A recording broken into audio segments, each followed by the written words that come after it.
Indiana Jones and the Dial of Destiny was meant to be the final ride for one of cinema's greatest heroes. Harrison Ford made it clear he wanted closure with this one. He wasn't interested in a recasting or a handoff, just one last adventure. But the film audiences got was a mixed bag. Familiar faces were sidelined, new characters stepped in with a lukewarm reception, and while the finale swung harder than any Indy film before it, it also managed to fall completely flat. Now, anyone can dream up a version of the movie that they wish existed, but here we work differently. We take the exact pieces that the filmmakers had, the same cast, locations, production resources, and we ask, was there a better version hiding in the same material? If the filmmakers had taken the pieces they already had and rearranged them during the final days of pre-production, just before the cameras actually rolled, could the finished film have played out differently, in a way that would have truly satisfied fans? And this is where Dial of Destiny has an ace up its sleeve, the 20-minute train sequence set in 1944. It's thrilling, expensive, and it feels like vintage Indiana Jones. The digital de-aging isn't flawless, but it probably was the best example of that technique that audiences had seen up until that point, which meant that it was certainly good enough. But in the theatrical version, once that beat is over, the movie never recovers, and by the time we hit their version of the finale, all the energy has drained away. So to save Dial of Destiny, we're going to tackle our boldest script surgeon rewrite to date. We're moving that train sequence, repurposing it, and by the time we're done, we're going to have something really special here. My name is Jim. I'm the script surgeon, and come with me today as we rewrite history to save Indiana Jones and the Dial of Destiny. And don't forget that if you're enjoying these production-aware rewrites, like the video and subscribe so you don't miss the next round of script surgery. Let's get stuck in. Chapter 1. Dr. Jones' Retirement. We'll open the movie in 1969 with Indiana on his final day at the university, much like in the theatrical. He'll rouse on his neighbors, ride the train, deliver a lecture to bored students, minus the Helena Shaw interjection this time. He'll lament the moon landing, and then he'll head to the bar unhappily after his unwanted retirement party. This would be the only Indiana Jones film to begin without a large action set piece, but that absence here is the point. Indy's past it, and letting the story start small will make the surprises land much harder later on. Once Indy is in the bar, Helena Shaw will show up, much like in the theatrical, but here she's an FBI field agent going by the name of Helena Smith. The name change will be important later. So let's pause and talk about Helena. While we're keeping the character, this will be the biggest change from the theatrical version. Her purpose within the narrative will be completely re-engineered. In the original film, her presence created a dual protagonist problem. Phoebe Waller-Bridge's screen energy dominated scenes that were supposed to belong to Indiana Jones. Some might say just cut her completely, but under script surgeon constraints, we can't do that, and the good news is we don't really need to. If handled carefully, she can contribute to the film's momentum without overwhelming it. Here, she'll be the first woman promoted to a field agent position within the FBI. And she's following a lead that Indy is in possession of the Antikythera, and that the US government needs it back for safekeeping. She'll indicate that she's had a tip-off that he's got it and she needs it now. Importantly, this will be played as their first meeting. No god-daughter connection this time. A quip from Indy that this is the most important thing for the first woman in the FBI to be doing, which will of course show that she's not taken seriously, but nevertheless he will agree to take her to the Antikythera, also called the Dial of Destiny. In the theatrical version, Indy retires from the university, then leads Helena back to the university that he just left to locate the priceless Antikythera artifact that he left there, which of course makes no sense.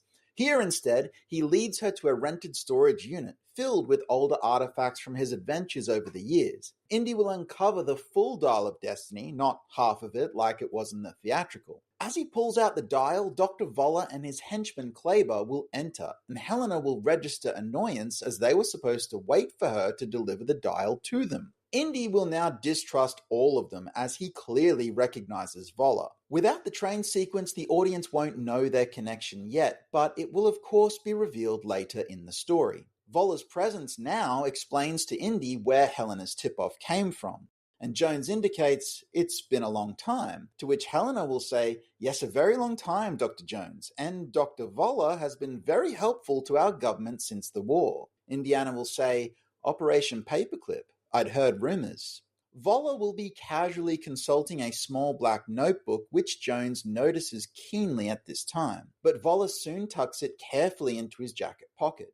Ultimately, Helena can't convince Jones that Voller isn't evil, and the scene will end with Jones escaping with the dial and the group chasing him in a new version of the parade action sequence. This time, Helena is uneasily aligned with Kleber and Voller, but the nature of that alliance is unclear. Helena is trying to keep the pursuit non-lethal, clashing with Kleber and Voller, who don't care about collateral damage.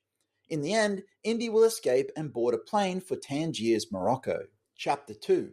Sallah. Helena takes a meeting with her superior in a nondescript FBI office.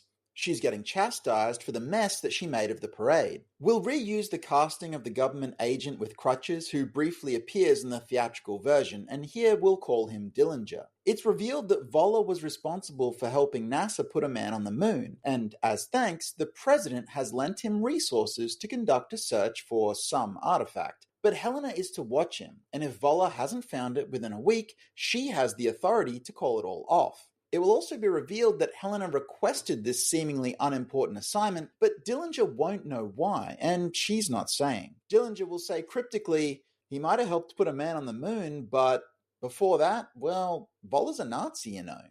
And Helena will say, yes, I did know. To which Dillinger will reply, now why would the first woman in the Bureau want to work for a Nazi? She'll say that's my business, and did you find out where Jones was going? At which point, we'll cut away. Indy knocks on a door in the streets of Tangiers, and he's greeted by a gaggle of children who lead him upstairs to reveal John Rhys Davies' Sallah, who welcomes Indy warmly. He's relocated from Cairo to Tangiers, and the children are his grandchildren. The two will talk about the trouble Indy is in, and Indy will explain that the Antikythera is a priceless artifact, and now Voller wants it. Indy will reveal that he's run into Voller before, during World War II, and it was all he could do to stop the Antikythera from falling into Voller's hands then. Sallah says, why not let Voller have it? It's just stone and metal. But Indy isn't so sure. The Antikythera was supposed to have special properties of some kind, and it would also reveal the path when placed in the tomb of its creator, Archimedes. But the location of that tomb has been a mystery for centuries. A few times in his life, Indy's seen things he can't explain, and this feels like one of those times. The conversation will turn personal. Sallah will lament that he has no adventure in his life anymore. Tangiers is not Cairo, and it's not like the old days. He'll reveal that, I miss it, Indy. I miss the sun, the sand, the sense that we were swept up in something most men only ever dream of. Indy will respond wryly, it didn't feel that way at the time. And Sallah will say, well, it only feels good once you win. But we always won, didn't we? At that, Sallah will pull out an old chest with the iconic hat, jacket, and whip. He wasn't sure why he was saving it, but now he thinks he might know. Now to Helena and Voller, who are on a plane talking. She's telling them that they're bound for Tangiers, as the FBI have traced where Jones was headed to. Voller is explaining that Jones must have decided to try and find the tomb of Archimedes himself. Kleber interjects, to do what? And Voller explains that when the dial is placed in Archimedes' tomb, it will reveal a fissure in time, and control of that will mean control of the whole world. Kleber scoffs, if you weren't paying the bills, Doc, I'd be shaking you down for your lunch money. And Voller will respond coldly, but I do pay the bills. Helena will speak up then, but the tomb of Archimedes is lost. Only one man was reported to know where it lies. Voller will look suspicious at this. Yes, but I killed him and I have all his research. At that, he will pocket a small black notebook securely in his jacket that she will notice. You are remarkably well informed about history for an FBI agent, Miss Smith. Such a common last name in America, I understand. And she'll respond that, I like to know who I'm working with. Remember that once we land and we get you the dial, the deal is over and I take you back stateside. You can hunt for your tomb when the president next decides to let you out of your box. His response is enigmatic. Of course, Miss Smith. I've got nothing but time. Chapter 3. The Chase. The next morning, we will reveal Indy alone, now dressed in his iconic hat, whip, and jacket outfit. He's attempting to use his whip in Sallah's living room to hit a pillow that he's propped up on the counter. Let's see if I remember how to do this. He attempts to lash the pillow and accidentally smashes a small statue next to his target instead. At that, Sallah returns home and his voice echoes up, "Indy, you okay up there?" He enters the room and sees Indy, remarking, "Ha! I leave behind the sad old professor and I return home to find the myth himself, Indiana Jones." Jones replies that, well, it's sunny out here and I forgot to bring a jacket, so... But Sallah can't be fooled and his smile is broad. He frowns at the broken statue and Indy sheepishly mumbles that the wind knocked it over, before he quickly pivots and says he's sorry to put Sallah in this position, to which Sallah replies, "Indy, I've been waiting for years to be put back in this position. Enough with the sorries, and let me tell you what I've found."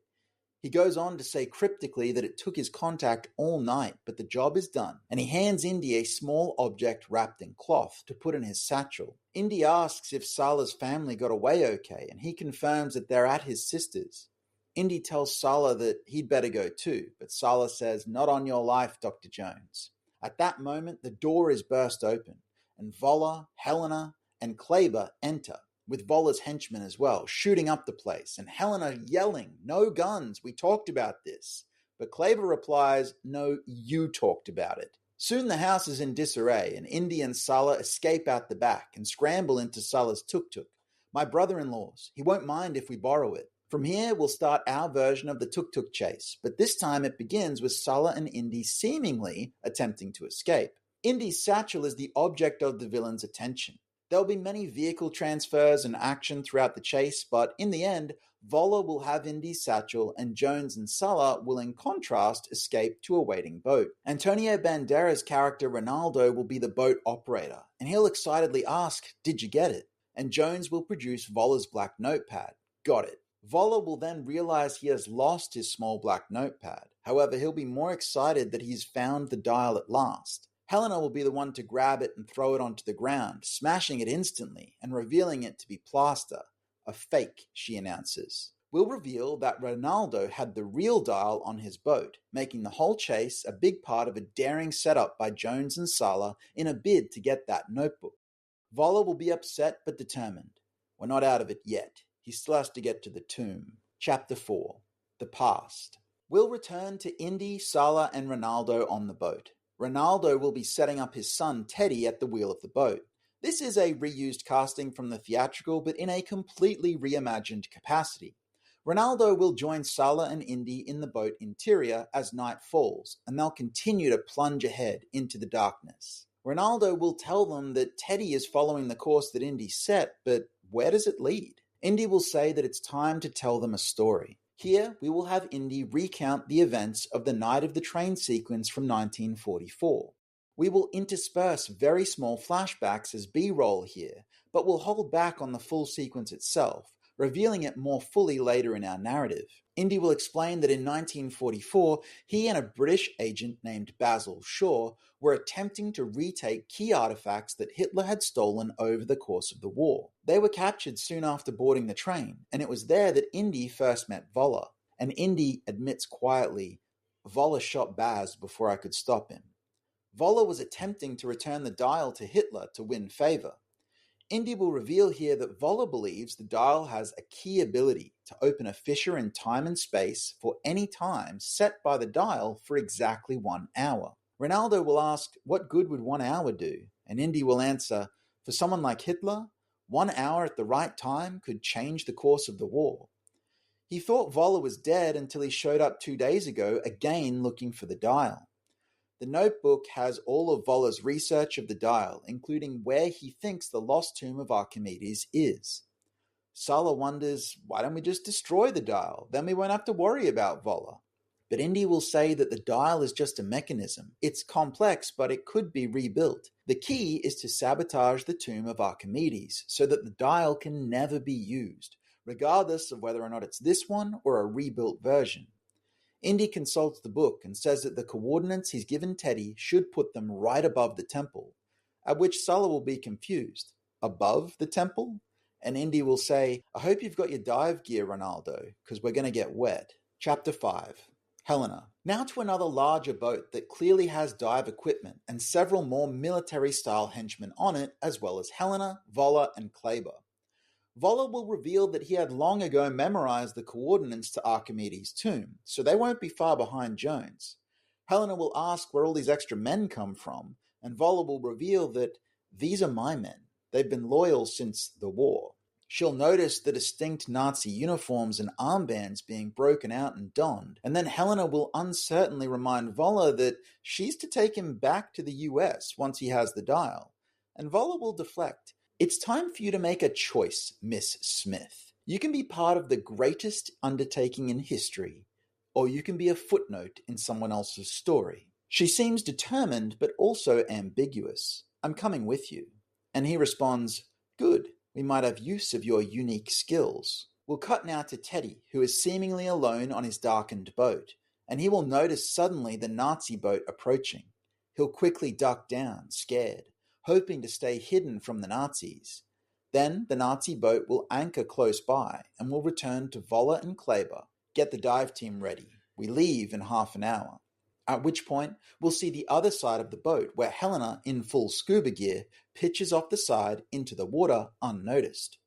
The original film had air hoses and lines, but this time we'll go with full scuba gear untethered. The technology was certainly available in 1969 when this film is set, and it suits our purposes better. We'll stay with Helena in an eerie sequence where she dives down, encounters eels, and has to fend them off before revealing a giant underwater temple complex. Now, there were some shipwrecked ruins in the theatrical cut, but the underwater temple is functionally a computer-generated asset, so we can include it at this point because we're cutting a lot of CGI from the original finale, so we'll be able to use the funds allocated to those assets here instead. Helena will approach the temple, make her way inside, and surface in an underground chamber that is half sunken but still has breathable air. We can include a line somewhere soon about there being some kind of natural vent to the surface. The air here is stale, yes, but habitable. As she takes her mask off, she'll startle Indy and his team, who will point their weapons at her and urge her not to move. She'll propose an alliance and say that they don't have much time, as Voller and his men are on the way. Indy will ask why they should trust her, and she will reveal, because I'm Helena Shaw, because you knew my father, and because Voller is the reason he's dead. She's there to make sure that Voller can't use the dial to allow Hitler to win World War II. Indy will remark, you were just keeping your enemies close, huh? And she'll shrug, I'd planned to sabotage his attempt to use the dial once he'd led me to the tomb, but he's got too many men for that now, so the best way to beat Voller is to team up with you. The team will welcome her uneasily, and they'll begin to explore the temple together. Chapter 6. The Temple. Now a sequence where the team makes their way through the sunken temple to locate Archimedes' tomb. We can reuse and expand the Archimedes' tomb sets from the theatrical here, also including booby traps and a sunken temple element as well. As they explore the temple, Helena and Indy will talk. They'll begin with Indy complaining about his body not holding up anymore, and Helena will say that he should leave this sort of thing to younger men. Indy will be melancholy. I still feel like that younger man sometimes, and despite what I tell Sallah, I do miss it. Not all the time, but I'd just maybe like one last adventure. Not quite knowing how to deal with this raw moment, Helena asks how her father died exactly. Indy says they were aboard a Nazi train in 1944, and they'd managed to get as far as the engine at the front. Basil was trying to uncouple the carriages while Indy took out the driver, when Voller came up behind and shot Basil. Indy managed to fend off Voller and uncouple the carriages, getting away on the engine while Voller and the rest of the Nazis were left behind on the slowing passenger cars. We'll cut back and forth here as Voller and Kleber emerge with their large Nazi team in the temple and set off after Indy. Voller tells Kleber, the train is the key. If I stop Jones from escaping with the dial, everything changes. With Hitler in control of it, the war can be rewritten. The Reich will rise again, just as it was meant to. Kleber is less convinced. Sounds like magic, Doc. But Voller will be adamant. It's science, Kleber. Mathematics, and Archimedes knew it better than anyone. You will see. Back with Indy, Helena explains, the dial creates a field about 100 miles wide. Voller believes that if he returns to a point where his younger self exists, he'll be able to take over that body for the hour that the fissure remains open. She adds, "That night is crucial. He means to stop you from escaping with the dial." Indy stops her here. "And I think we both know what you want to change, don't we, Helena? You're not trying to destroy the tomb. You want to follow Voller and save your father." She's steely. "I want to do both." The groups will bypass several booby traps and puzzles, with another small moment here where Indy again flubs the use of his whip. "I think I'm getting better, though. It was more in the wrist, I think." And eventually Indy's team arrives at the tomb. There is clearly a place to insert the dial in the tomb to activate the mechanism. Indy goes to destroy it, but Helena stops him, wanting to go back and save her father. Their standoff is interrupted by Voller and his Nazis. A struggle ensues, and it's Voller who is successful in inserting the dial and setting it to the right date to return into the past. But the walls begin to move with various mechanisms, and Indy realizes that the entire tomb chamber is part of the mechanism. It's not just Voller who's going back, it's everyone. Voller also seems surprised by this. It was not part of the plan. The walls begin rotating and light bursts through cracks in the ground. A final blinding flash of light as Indy holds his team, even Helena, tight as they wait for the end. And we cut to an eerily empty tomb. All evidence of their presence now gone, and the dial slowly and ominously ticking down from an hour in the center of the empty chamber. Chapter 7. The Train. A man is dragged by Nazi troops into a dark room with a bag over his head. They put him on a chair and pull off the bag to reveal a de-aged Indiana Jones. Jones catches his reflection in a broken window glass and is amazed. "I'm back." The Nazis yell at him, asking where his accomplice is, but he's still talking to himself, trying to work it all out. "I was captured, that's right. Then there's a bomb, then the train, but where is..." At that point, Helena, Sallah, and Ronaldo appear, guns blazing as they take out the Nazis. They marvel at his appearance. Sallah remarks, "How come I'm still old?" And Helena says, "Because your body in this time period was far from this anomaly, not at the center of it, like him." And Voller, Indy chips in before saying, "We can't stay here." Ronaldo asks, "Why not? We need to plan, and this is as good a place as any, right?" At that point, a giant bomb crashes through the roof, and the others scream, but Indy remains calm, and the bomb doesn't go off. "It's a dud," he says. "How do you think I escaped when I was here by myself last time? We need to get to that train, save Basil, and get the dial." A quick look there between Indy and Helena, and she nods. They're now aligned in purpose. Ronaldo chips in again. "But the dial is back at the tomb." Indy says, "Not in this time period. In this time period, Voller has it, and this time he knows I'm coming for it. He'll be ready, and he'll stop at nothing to hold on to it." The team rushes from the building, and they steal a nearby Nazi car, heading off for the distant train, which is rolling with increasing speed out of the station. On the train, Voller is acclimatizing to his new surroundings. He is in a train car, holding the dial with Basil tied up in the corner. In this version, Voller will be in charge of this Nazi contingent, and Thomas Kretschmann's character will be a subordinate rather than the theatrical where their roles were reversed. Voller will immediately issue commands to prepare for an attack and defend the train, and he will retreat with the dial to the front of the train. As he goes, he gives a final cold order to Kleber and Kretschmann to kill Basil. Indy and his team in the Nazi car approach the train, but they're waylaid by Nazi motorbikes that they have to dispatch. Indy's driving, and he says Baz is in the fifth carriage. He then brings the car alongside the train, just as they see Kleber raise his gun to Basil's head through the window. Sallah scrambles in the back of the car to see what's available, and he's amazed to find the pass-through to the boot filled with Nazi weaponry. A roar of triumph from Sallah. Now it feels like the old days. He throws a machine gun up to Helena, who fires through the windows of the train, disrupting Kleber and scattering the Nazis from the train car. Then the team performs a dangerous transfer from the car to the train to rescue Basil. Here, a meeting of Basil with Indy and the team. An emotional moment for Helena, and Basil seems somehow affected as well. "You look familiar to me." But Indy moves them forward. "I'm sure you met her at French Intelligence Command, Baz. This is my backup unit. I don't leave home without them. Basil provides levity here, being excited and indicating that he had no idea Indy was so well resourced. The group then stages an assault on the rest of the train, advancing forward in typical Indy fashion. Humor, quips, stunts, both inside the train carriage and on top of it as they advance up the train. Pure Indiana Jones pulp action adventure with the full team dynamics in play here. As they approach the front of the train, the sequence gets more serious, leading to a final confrontation with Kleber and Voller, with only minutes until their hour is up. Finally, Voller seems to get the upper hand, and the roles are reversed from the previous version of the sequence that we saw. This time with Voller and Kleber uncoupling the engine and leaving Indy and the rest of the team on the carriages starting to drift to a stop. As the carriages separate, Indy looks to his whip as his last resort. All in the wrist, right? And Indy's whip lashes out and hooks the dial straight out of Voller's hands and into his own. In a rage as the cars separate further, Voller shoots Basil in the shoulder, and just as he goes to fall under the still fast-moving train carriage, Helena pulls him back, keeping him on the train. Ronaldo checks him out.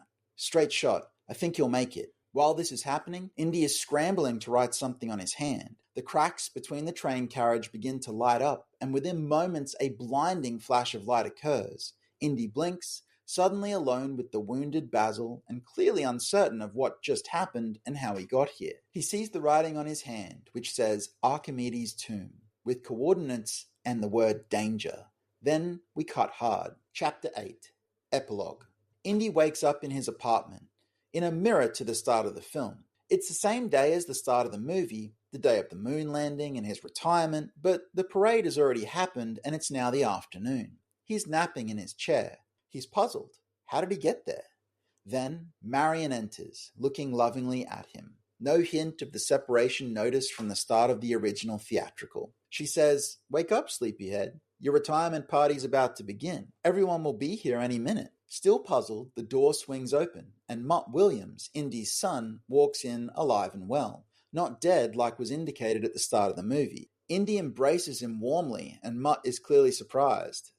Missed you too, Dad." Then Sallah, Basil, and Helena appear, with Basil quickly starting a conversation with Marion and Mutt, leaving the other three to look at each other incredulously. They clearly remember the events of the train. From Sallah, "I was on the train, then in a cab." And from Helena, "I remember what we went through, but also a completely different life as well. It's all jumbled." And then from Indy, "That's because I followed my own clue and I destroyed the tomb and then the dial. Everything happened, but it also didn't happen." Then Sallah says, "The dial? I thought you'd say that belongs in a museum." And Indy will reply wryly, "No, not this one, Sallah." Then Marion will call him over for cake and she'll give him his retirement gift. His old hat. She's had it restored and he dons it proudly. Credits. Now, I suspect this version of the ending would have needed a round or two of test screenings to really refine the balance. How much weight do we give Mutt's return? How much explanation to include about the mechanics of the reset?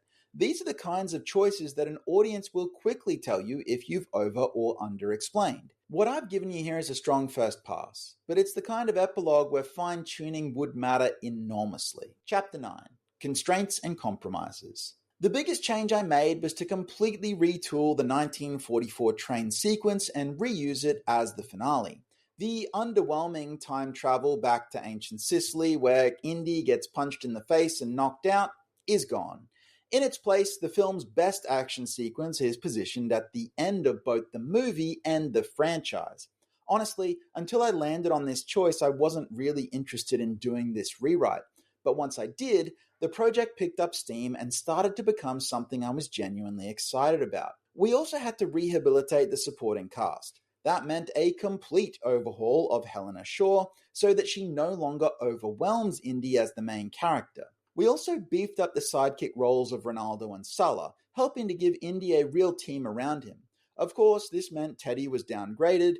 Now, that character was already an odd echo of Short Round from Temple of Doom, so while I would have been happy to cut him altogether, there really wasn't any harm in including him in a reduced role here. I did consider making Marion a part of the adventure as well, but I had to check myself there because I already knew her inclusion in the theatrical cut was a late addition, and the whole point of my work here is to honor the original production constraints. Instead, I expanded the role of John Rhys Davies, knowing from interviews that he was both keen and available at the time of filming. Aside from some computer-generated assets like the underwater temple, there wasn't anything created from whole cloth for this version, except for Sallah's house, which could easily have been a redressed Tangiers casino set from the theatrical that I didn't use. While many sequences have been altered, none of the changes would have caused production issues at the hypothetical time of this rewrite, which is of course prior to principal photography.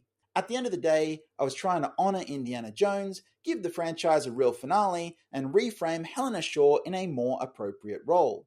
But the only way I'll know if I succeeded is if you let me know your thoughts in the comments below. And I hope to see you next time for some more script surgery.